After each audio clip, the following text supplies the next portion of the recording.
This is Immigrant Podcast with Robinson. Welcome once again to the Immigrant Podcast with Robinson. Today, I have the honor to talk to Fanny Luk. Fanny, how are you doing? Welcome to the show. I am doing great. How are you? I'm doing awesome. Thanks for joining us today.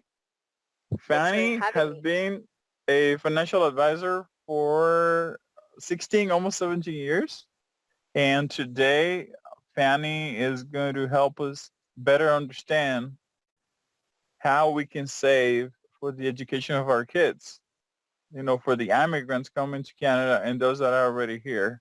And that is called in English RESP, in French REEE, but Fanny is the master and I'll let her start on it. Thanks, Robinson. And so the RESP in Canada is called the Registered Education Savings Grant.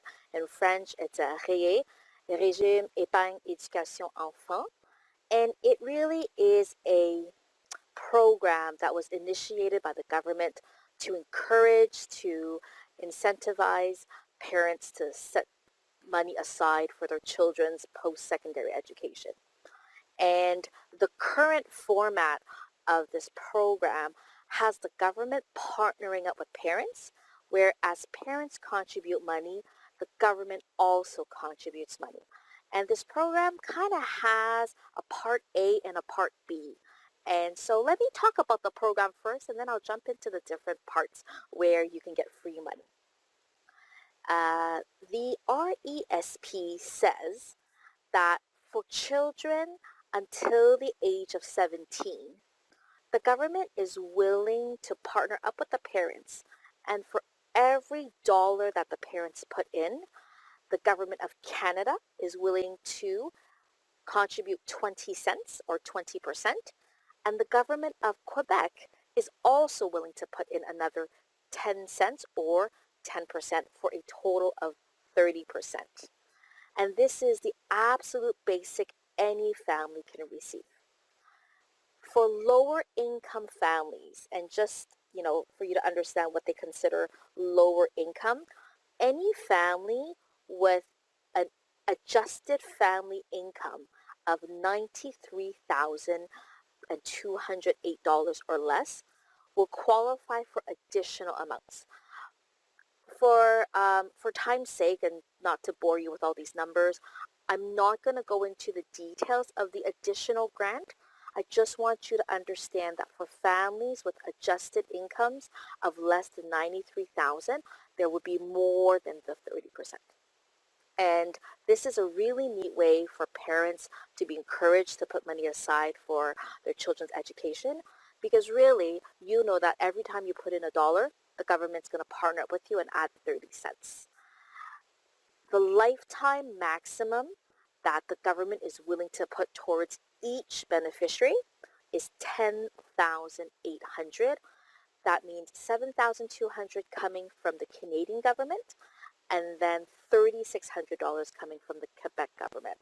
And this is one of those rare instances where there's free money from the government, so we always say yes, thank you. So that's part A of this program.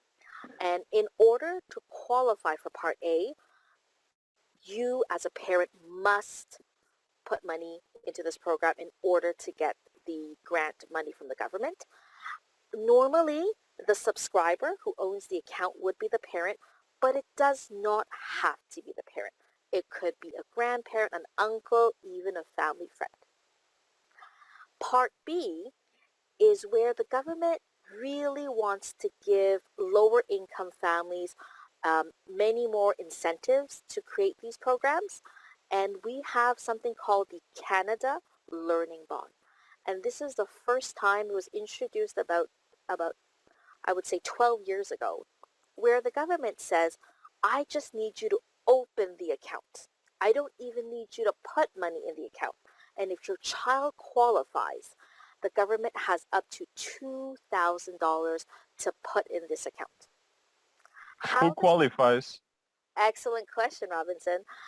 You must be lower income families, and we're talking about family adjusted income of about 40, I want to say 45 or 46,000. I don't have the exact number in front of me. I apologize for that, but it's about 46,000. And I want to explain what adjusted income levels are.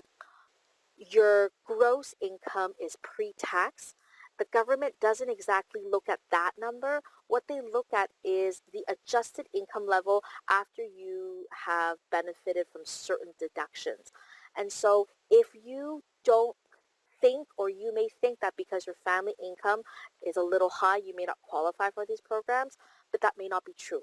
I always tell families, you apply for every single grant, and it is up to the government to decide whether you qualify or not, and therefore no one should decide not to apply thinking that they don't qualify. So two criteria or two conditions. First condition is the family income has to be below about 46 or 47,000. And then the second condition is the child has to be born after 2004. I would assume most children we speak to are born after that date. And this program really just allows family to open an account and the money will flow in. In the first year that your child qualifies for the Canada Learning Bond, you will receive $500 right away. And then for each subsequent year that you qualify for the Canada Learning Bond, the government will put in an additional $100 for a maximum of 15 extra years. And that's how you get to the grand total of 2,000. Wow, very interesting. And if we go back to Plan A, you are going to get, if you start early with your child, you said you're probably going to get $10,000, but that depends on how much you end up putting. Like, that's only if you max out, That is correct? correct. That is correct. That's why I say that there's a maximum of $10,800 that you can get from the government. But in order to do that, you would need to put in $2,500 a year for 14 and a half years if you want to get all of that free money. Perfect. Now I understand. Thank you. And I know there's kind of two different ways of opening RESPs. Could you talk a little bit about that and what's the right or the best approach? That is true. So we have two different RESP programs. One is called the Scholarship Plan, and then the other one is called Individual or Family Plans. You asked me earlier which one is better. I would say that both products and strategies have their place in the market, but they're targeting a different type of family. For people who want a more simple program where they have absolutely nothing to worry about and are content with lower rates of return, the scholarship plan probably is a better fit. For families who need more flexibility, more control, then I would say the individual/family plan would be a better strategy. I, for my family, chose the individual/family plan for a very simple reason, because when you have a family plan, all the beneficiaries within that plan share the money, which means that if one of my children do not go to school or do not end up using all the money that was attributed to them, the other siblings can share. Whereas the scholarship plan only has a single named beneficiary that is attached to that plan. Which might be problematic because if, let's say, you have two or three kids and only one goes there, you lost the money of the other two. Absolutely. And I would say that for some parents, that is the biggest fear. They love their children. They want their children to pursue post-secondary education, but we just do not know if they will. In the event that your child does not pursue post-secondary education, every single penny that you contributed goes back to you. All the money that the government contributed also goes back to them. And the interest money, because I know RESP generates interest. So the interest money goes back where? Aha, that's the big question mark. All the growth that's within the plan can go back to the subscriber. However, that is where it gets really tricky. If the subscriber has RRSP contribution group, but only if they have, they can put all of that growth into their own RRSP plan, and they won't lose a single dollar to fees or taxes. However, if the subscriber does not have RRSP contribution room, then unfortunately, that money will be added to the subscriber's income, taxed as income, plus a 20% penalty. We don't want to do that for sure. We don't want to do that. And I want parents to know that 20 years ago, that was probably one of the biggest reasons why a lot of parents hesitated to open these plans, because they heard about their neighbors or their uncles not being able to take money out or paying too many taxes and fees from it. And I want them to know that how RESPs are structured and designed today, there's a way to tap into that money before we ever get there. It's just that you need to know what kind of solutions exist. Perfect. And is there a limit on how much I need to have to open the account? There is no limit. Some companies will do as little as $25 a month. Some companies will do as little as $15 a month.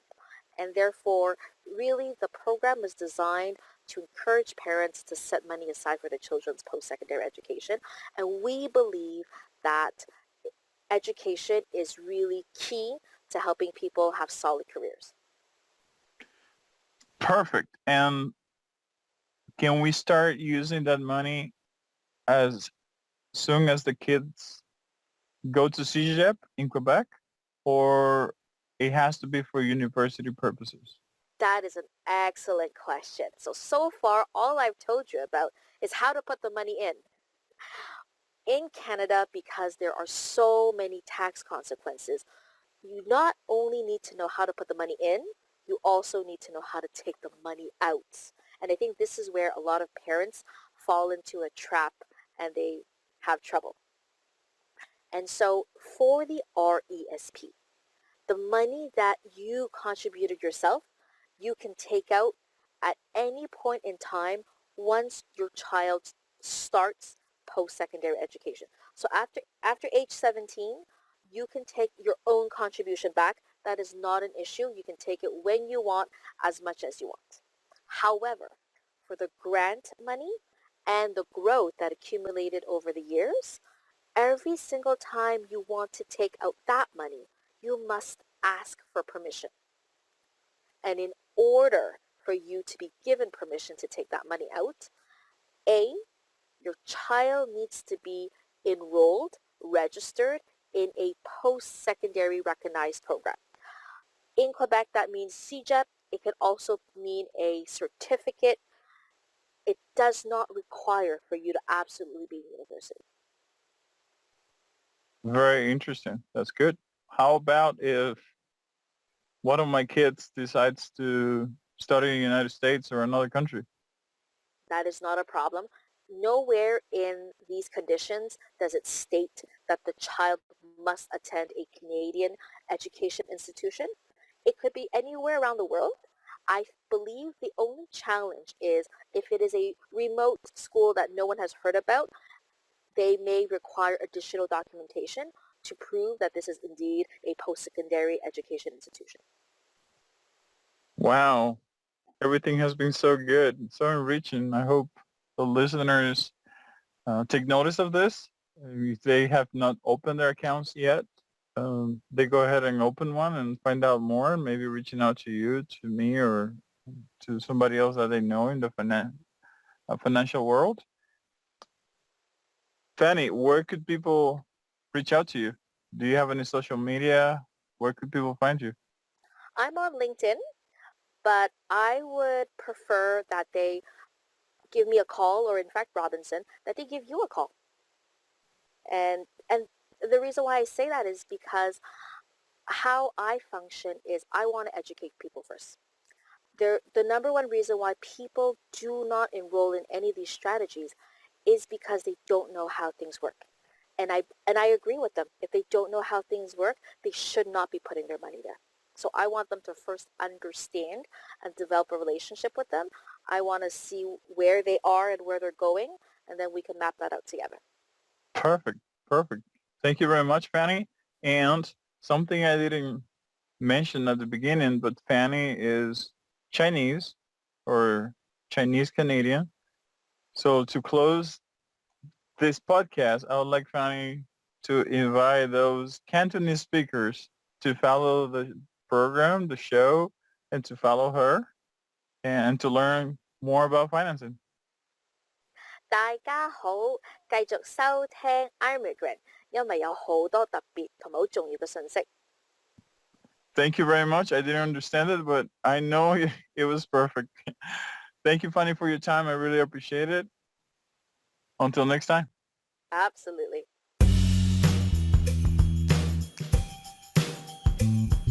This was Immigrant Podcast with Robinson.